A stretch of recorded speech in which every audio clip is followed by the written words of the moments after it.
Praise the Lord. Good morning.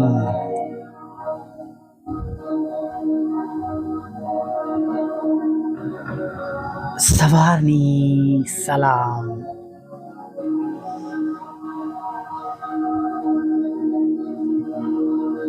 પ્રભુ તમને આશીર્વાદ આપો.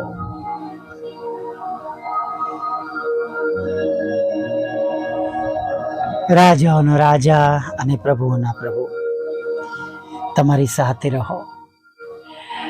હાલેલુયા. અને વચનમાં વાંચીએ છીએ કે જો ઈશ્વર આપણા પક્ષમાં છે તો આપણી સામે કોણ. હાલેલુયા.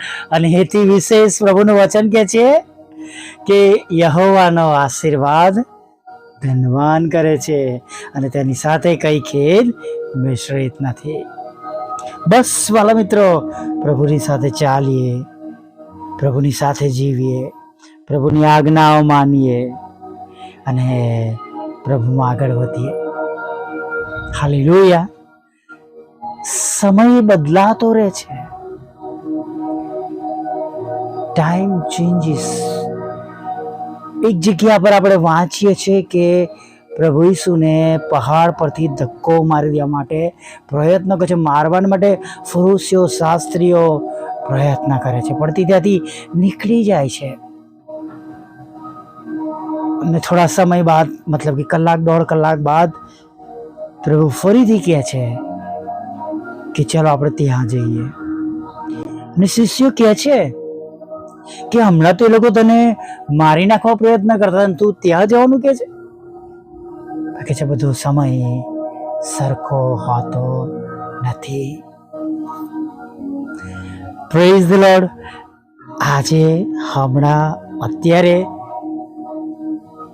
તમારા જીવનમાં પ્રશ્નો છે, મુશ્કેલીઓ છે.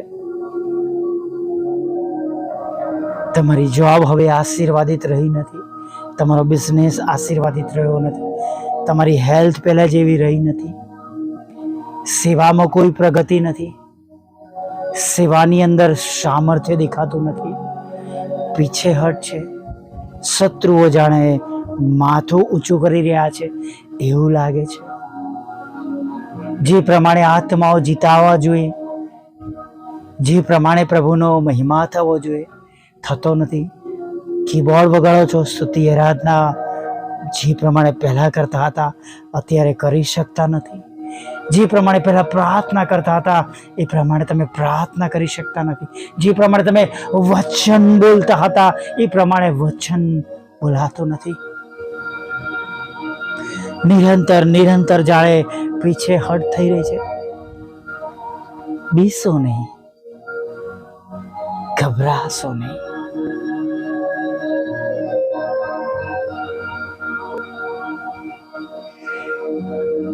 બધો સમય એક સરખો નથી રહેવાનો. બધો સમય એક સરખો નથી રહેવાનો.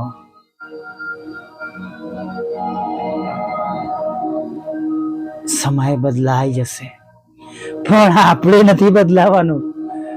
આપણે તો પ્રભુના જ રહેવાનું છે અને એમ જ પ્રભુ પર વિશ્વાસ કરવાનો છે, એમ જ પ્રભુની પ્રાર્થના કરવાની છે, એમ જ આંસુ સાથે ઘૂંટણ પર નમેલા રહેવાનું છે, એમ જ બીજાઓના માટે મધ્યસ્થતા કરવાની છે, એમ જ પ્રભુના નામે બીજાઓને સહાય અને મદદ કરવાની છે, એમ જ પ્રભુ મંદિરમાં જવાનું છે, એમ જ અલગ અલગ સેવાઓ જે પ્રભુએ સોંપી છે એ કરવાનું છે. એમાં બદલાવાનું નથી ભલા મિત્રો. તમને કે મને એનો આશીર્વાદ આજે હમણાં અત્યારે આપણે આ મિનિટે નથી દેખાતો તો શું થઈ ગયું? પ્રભુએ છોડી દીધા નથી, પ્રભુએ મૂકી દેતા નથી. આપણી પાસે એવા ઈશ્વર છે જે સર્વદા આપણી પ્રાર્થનાઓ સાંભળે છે, આપણી પ્રાર્થનાની અવગણના કરતા નથી, તે આપણને કાઢી મૂકતા નથી, આપણી સાથે રહે છે. જ્યાં કંઈ જઈએ છીએ ત્યાં તેઓ આપણી સાથે છે. હાલેલુયા. બે નહીં, ગભરાઈએ નહીં અને ચિંતા ના કરીએ. જો હું તમને અમારી સાક્ષી વહેંચું છું, મને એવું હતું કે હું ન વેચું. કદાચ કોઈને એમ લાગશે કે બ્રધર પૈસા માટે અમને કહી રહ્યા છે, પણ હું પહેલાં જ કહું તમને કે મેં એના માટે આ નાની સાક્ષી તમને કહી નથી, પણ તમારી હિંમત વધે એના માટે કહું છું કે કોઈ પણ સંજોગ હોય, ગમે તેવો સંજોગ હોય, પણ પ્રભુમાંથી ખસવાનું નહીં, પ્રભુને છોડી દેવાના નહીં. Praise the lord, hallelujah. ફરીવાર કહીશ કે આને એવી રીતે ન લેતા કે તમારી પાસે કંઈ નાણું માગવામાં આવે છે, પણ જો તમને ખરેખર એવું લાગે તો મારા માટે તમારા ઘૂંટણો નમાવજો અને તમારા હાથોને આકાશ તરફ મારા માટે ઊંચા કરજો કે મારી પણ પરિસ્થિતિ બદલાય. હાલેલુયા. છેલ્લા ઘણા સમયથી જે આપણી મિનિસ્ટ્રી ચાલી રહી છે, એ મિનિસ્ટ્રીમાં ઘણા બધા પ્રશ્નો છે. તમે બધા જ એના પાર્ટનર છો, માટે તમે પણ જાણો કે તમારી જે મિનિસ્ટ્રી છે, જે મિનિસ્ટ્રીમાં તમે કામ કરી રહ્યા છો, તમે સાંભળી રહ્યા છો, બીજાને મોકલી રહ્યા છો અને ઈમાનદારીથી પ્રભુ પર વિશ્વાસ કરી રહ્યા છો, તમે જાણો કે આપણી મિનિસ્ટ્રીની કઈ પરિસ્થિતિ છે. માટે આ હું તમારી સાથે શેર કરું છું. ઘણા સમયથી એવું છે કે જે મિનિસ્ટ્રીને મદદ કરનારા હતા એ હાથો બધા દૂર થઈ ગયા છે, જાણે બધા દરવાજા બંધ થઈ ગયા છે. મેં એક વખત કહ્યું હતું કે મિનિસ્ટ્રીના ફિક્સ ખર્ચા જ 18,000 રૂપીસ છે. એને રન કરવા માટે દર 2 મહિને લગભગ 11,000 રૂપીસ, 11,000 તો લાઇટ બિલ આવે છે, રાઈટ. અને વર્ષના 20,000 રૂપિયા ખાલી વાઈફાઈના ભરવાના હોય છે, ફિક્સ ખર્ચા. આમ હું એમને એવું નહીં કહી શકું કે સર હું તમને પ્રાર્થના કરાવું છું, ભાઈ હું તમને પ્રાર્થના કરાવું છું અને તમે મારા પૈસા માફ કરી દેજો, હે ને. એ લોકો નહીં માને. મારું ઘર અલગ વસ્તુ છે, એ તો પ્રભુએ કીધું છે તમે તમારા ખાવાના માટે ચિંતા ના કરો, લુગડાના માટે ચિંતા ના કરો. મને એની કોઈ ચિંતા નથી, કેમ કે પ્રભુ કદી કોઈને ભૂખ્યા સુવા દેતા નથી. હું ખાલી મિનિસ્ટ્રીની વાત કરું છું, હે ને. અને ઘણી બધી વખત મિનિસ્ટ્રીના સાધનો માટે રિપેરિંગ હોય, નવા અપડેટ કરવાના હોય, નવું સોફ્ટવેર હોય, નવું વર્ઝન લાવવાનું હોય, ઘણું બધું હોય. અને એના માટે જે પહેલાં જે સહાય અને મદદ આવતી હતી એ હવે નથી આવતી. એના કારણ એવું નથી કહેતો કે ફક્ત શત્રુઓ હેરાન કરે છે કે શત્રુના લીધે રસ્તા બંધ થયા છે અથવા પ્રભુએ રસ્તા બંધ કર્યા છે, પણ ઘણી બધી વાર ઘણી બધી પ્રભુની એવી પ્રભુના નામે એવી સરસ સારી મિનિસ્ટ્રીઓ પણ ખોલે છે, નજીકમાં મિનિસ્ટ્રી ખોલે છે, ત્યાં પણ લોકો જાય, ત્યાં એમને સારું લાગે, ત્યાં પણ દાન આપે અને ત્યાં પણ તેઓ મદદરૂપ થાય. એટલે એ પણ ખોટું નથી, બધું સારું છે. બધે જ એ લોકો પણ પ્રભુનું કામ કરે છે, આપણે પણ પ્રભુનું કામ કરીએ છીએ, પણ ઘણી બધી વખત એની માઠી અસર વ્યક્તિગત રીતે આપણી પોતાની મિનિસ્ટ્રી પર પણ પડે છે. અને છેલ્લા લગભગ 1.5-2 વર્ષથી સતત જે આંકડો મેં તમને કીધો 18,000, હું ત્યાં સુધી પહોંચી જ નથી શકતો.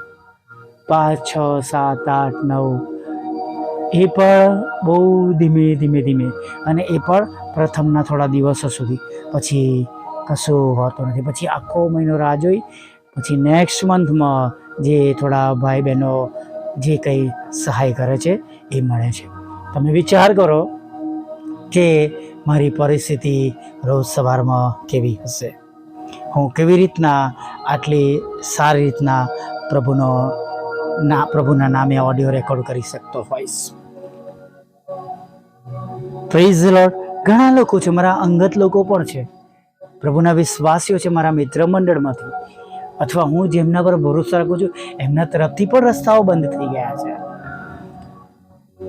પણ પ્રભુની પાસે મારા માટે આજે પણ કંઈક ને કંઈક નાના આયોજનો છે કે જેના લીધે હું તમારા સુધી રોજ ઓડિયો મોકલી શકું.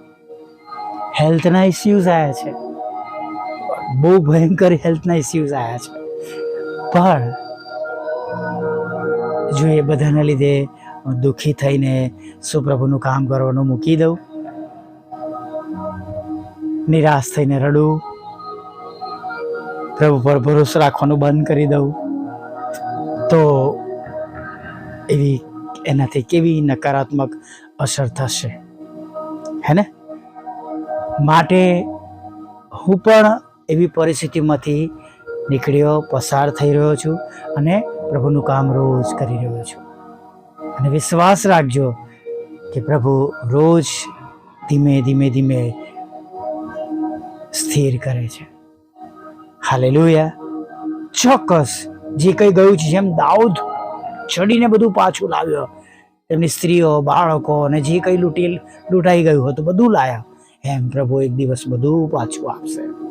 એ જ સંપૂર્ણ વિશ્વાસ સાથે હું આગળ વધી રહ્યો છું અને તમારા માટે પણ આજે એ જ પ્રાર્થના કરું છું અને એ જ કહું છું કે વિશ્વાસ રાખજો, પાછા ના પડશો, પ્રભુમાંથી દૂર ના થઈ જશો, મિનિસ્ટ્રીઓ ના બદલશો, પાસ્ટર્સ ના બદલશો, જગ્યાઓ ના બદલશો. જ્યાં જે રીતે તમે સેવા કરો છો, સેવાઓ આપો છો, સેવા સાથે જોડાયેલા રહેજો.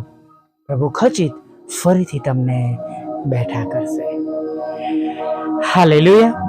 ભલે મારી સાથે જોડાયેલા ના હોય, નો પ્રોબ્લેમ, જ્યાં જોડાયા છો ત્યાં પણ ઈમાનદારથી, વિશ્વાસથી રહેજો અને તમારા પાસ્ટર માટે અચૂક પ્રાર્થના કરશો, કદી ચૂકશો નહીં. Praise the lord. આ વિજ્ઞાનની પ્રાર્થના સાથે આગળ વધીએ.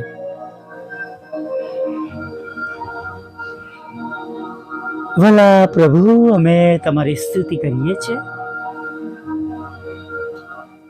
અને અમે તમારો પુષ્કળ આભાર માનીએ છીએ.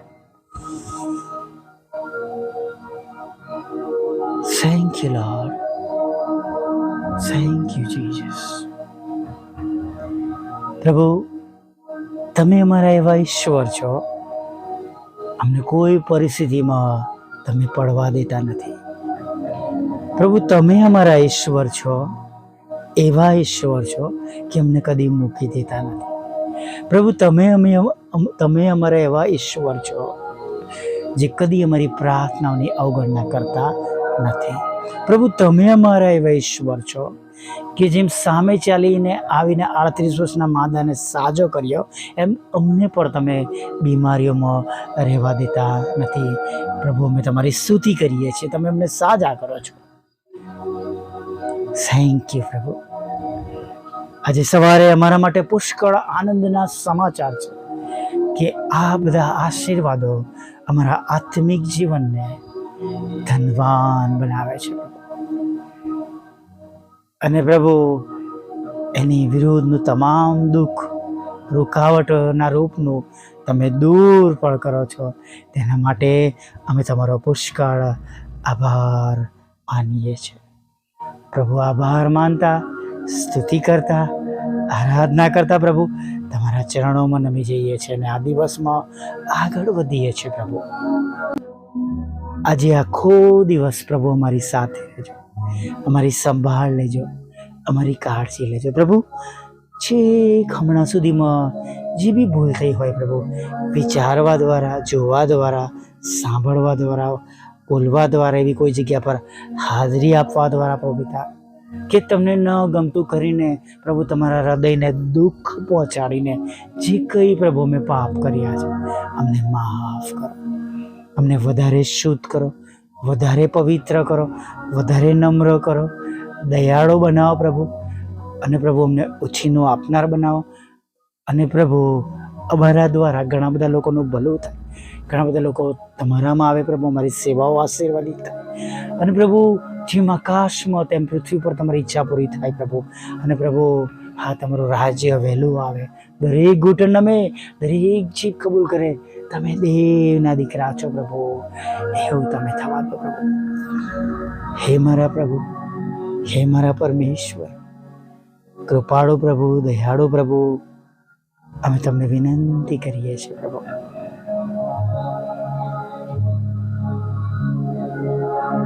આ સંગતમાં જેટલા લોકો છે એમના પર દયા કરજો, તેમના હૃદયની ઈચ્છા પૂરી કરજો, માદાઓને સાજા કરજો, તેમની વિરુદ્ધના કોર્ટ કેસ, એફઆઈઆર, ખોટા લડાઈ ઝઘડા, તોમતોને ખાલી જ કરજો પ્રભુ. ખરાબ સોબતોમાંથી, વ્યસનોમાંથી, વિચારમાંથી અને ખરાબ કુટેવોમાંથી તમે તેમને પાછા લાવજો. પસ્તાવી હૃદય આપજો, લગ્નનો આશીર્વાદ આપજો, બાળકધનનો આશીર્વાદ આપજો પ્રભુ પિતા. અને તેમને નોકરી ધંધા રોજગારને આશીર્વાદિત કરજો પ્રભુ. નોકરીનો આશીર્વાદ પ્રભુ, તમે ગુમાવી હોય તો ફરી નવી નોકરી આપીને તેમને નવી નોકરીનો આશીર્વાદ આપજો પ્રભુ પિતા. હા, બાળક ધનનો આશીર્વાદ આપજો, લગ્નનો આશીર્વાદ આપજો, વિદેશ દોરી જશો પ્રભુ પિતા. ભણવા માટે, નોકરી કરવા માટે, હંમેશા માટે રહેવા માટે રસ્તા ખુલ્લા કરજો. મકાન ખરીદી શકે, મકાન વેચી શકે પ્રભુ પિતા, લોન મેળવી શકે, નાણાં પ્રાપ્ત કરી શકે પ્રભુ પિતા. 2 વ્હીલર 4 વ્હીલર પ્રભુ, સોલાર સિસ્ટમ કે તેમના ઘરની જે કંઈ જરૂરિયાતો હોય પ્રભુ, તેઓ એ જરૂરિયાતો મેળવી શકે પ્રભુ. એવું તમે થવા દેજો, એવી અમે પ્રાર્થના કરીએ છીએ પ્રભુ પિતા. અને ખાસ પ્રભુ, અત્યારે જ્યારે અમે તમારી સમક્ષ અમે નમ્યા છે પ્રભુ, ત્યારે પ્રાર્થના કરી છે અમારી પણ બે બાબતો અમે જે માંગી છે એ તમે પૂરી પાડજો પ્રભુ પિતા. વિધુરો, વિધવા બહેનો, અનાથો, મંદબુદ્ધિના લોકો, માનસિક રોગ અને વિકલાંગોની સાથે રહેજો. દરેક સેવક સેવિકાઓની મિનિસ્ટ્રી અને સેવાઓને આશીર્વાદિત કરજો, અને દરેક વિશ્વાસીઓનું અને દરેક સેવક સેવિકાઓના ઘરોનું તમે ભરણ પોષણ કરજો પ્રભુ પિતા. હા પ્રભુ, આગળના સમયમાં તમે મારી સાથે રહેજો. નાની મોટી ભૂલો, પાપો ના માફ કરજો પ્રભુ. અને સાંજે ફરીવાર આભાર માનતી રહેજો માંગતા પ્રભુ ઈસુમાં આ સાંભળો, દેવ બાપ માન્ય કરજો. આમીન, આમીન, આમીન.